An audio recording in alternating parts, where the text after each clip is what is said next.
All right, welcome back to the OlimoLeague, folks. We're at the semifinals. It's a TVT. Like I said, we already had one of these today. It was pretty epic. I don't know if we can ask for another. It almost feels greedy, but spawning in the bottom left corner of the map, it's going to be the Red Terran Salvation. Can you guess what team he's on?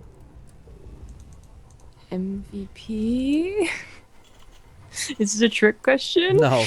No. In the upper right, as the blue Terran, it's Gumiho. That was a question more for the audience, Zombie Grub. I wasn't expecting an answer out of you, so... Oh, well, I never know. Okay, so Gumiho already showed us a really sick game earlier today versus MMA. And what was cool about it was it wasn't cheese. It wasn't like a 5-minute banshee. Oh, the second game was. It was... pardon me. Wow, still waking up apparently. Oh. Barely 7 a.m. But it was a lot of really cool mech play out of the first one. I mean, he had control of the air, he had control of the map, he had control of the game.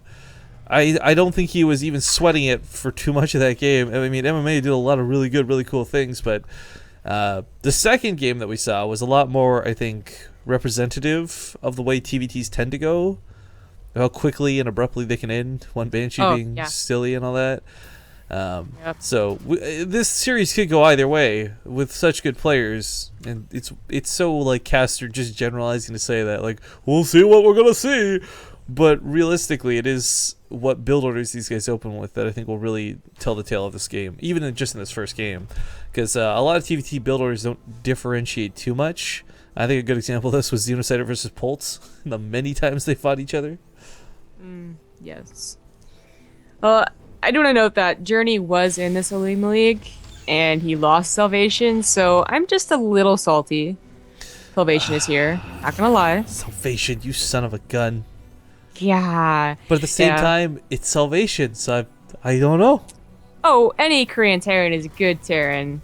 You know what I mean, right? Yeah. And it's nice to see Journey back. I hope that this loss doesn't really hurt his feelings, or I don't know. Yeah, I'm curious what happened with that actually, because both Solar and Armani ended up ditching out after checking in.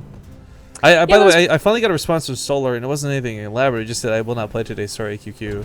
So I don't know. Maybe they were concerned about showing builds. I don't know if they have a Pro League match coming up soon or something, but that makes me wonder why Journey still played. Is Pro League tomorrow? No, not tomorrow. The next day after that. Because I was wondering, like, it is kind of late in Korea, and that is not the case. So never mind. I don't know. Well, regardless, who isn't here and who is here, Salvation is a cool player. Gumiho, a cool player. And we do have, what's it look like? All right, Banshee versus Widowmine, or just like a Viking 1-1-1 defense against Banshee, basically. Well, the Salvation's drop potential here. I mean, we haven't seen a whole lot of Widowmine drops, but in Terran they still do have their place. Of course, they don't ravage a mineral line, but they still cause a lot of damage. I was wondering if there's going to be a straight up like attempt to deny like hard counter a Banshee, but with that drop, whoopsie. With the medevac anyways, so yeah, definitely applying a little bit of pressure. Yo, this kind of sucks because this looks like it's going to be a Hellion medevac drop. He sees the Hellion come back and catch him, has no idea about this Widowmine, scoops them all up, heads across the map. Meanwhile, there's deep on the low ground. I don't know what that's about, but that Banshee's certainly going to have to stay at home. If Gumiho actually sends us out, that's crazy. Yeah. You could always argue that if it goes out far enough, it might be better to like just let it go far and try and attack without missile turrets to stop it. But Gumiho. It's usually better to just keep it at home and defend. Like usually, absolutely need it. So this is going to be a tough hold. There's a Raven coming up, so he's not going to have to burn a ton of scans on the Widowmine. But pulls the SCVs in the Marines, hope the splash damage will go off. Doesn't hit the way he wanted it to, though. Kind of cool moves out of Gumiho, but it costs him 8 SCVs. Yeah, well, it's the first time I didn't just backfire on all the Marines. Like, right? Come on. I mean, it looks really bad, guys, but I mean, that is actually one of the rare times that actually played out like that. Seriously. Dang, now, Gumiho's took a lot of kills there. Yeah, awkwardly, the Banshee did come back home instead of going across the map, and maybe had to continue to would hit at a time before the missile turret was done, but now there's no way it gets them time to do anything. So for Salvation, this opening was absolutely fan-freaking-tastic. Oh, the Viking. Viking, please. Don't do too much. Yeah, by the time the SCV does get picked off the command center, but I don't know. Gumiho took a lot of hits. Does he have his own command center on the way? No, he does not. So Gumiho is going to basically all in until he does enough damage to expand himself, is kind of the way you could put it.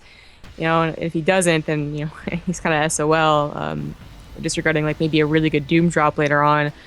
But he has just acknowledged that his command center is going to be very, very late, so he's going to attack first. He could abuse the position to the right of Salvation's natural. Just denying the command center is obviously better than, you know, not doing anything.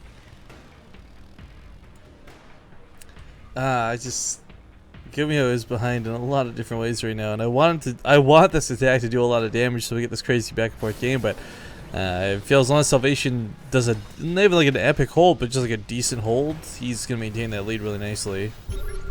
Gumiho is getting set up to build a command center though, so you know it's obviously so much later that he needs to do damage, but he is planning on playing the macro game. He's not gonna slap down like 2 more barracks instead. We rarely ever see that.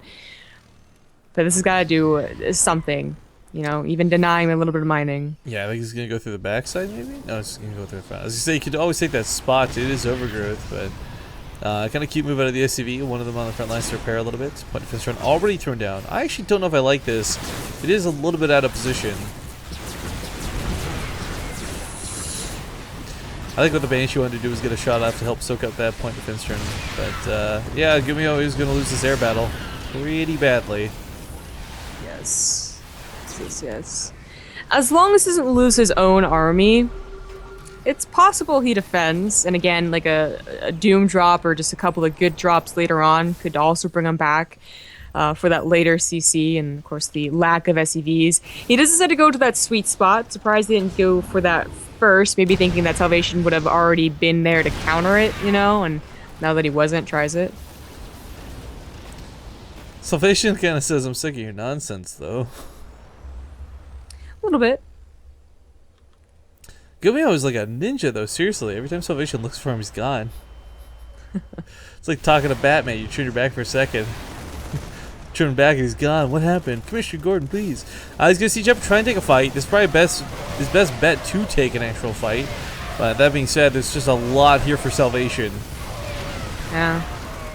A little bit messy because he'd have to go around a corner, but obviously taking the fight really good. And there you go. Yeah, that kind of makes sense. That tap out was expected.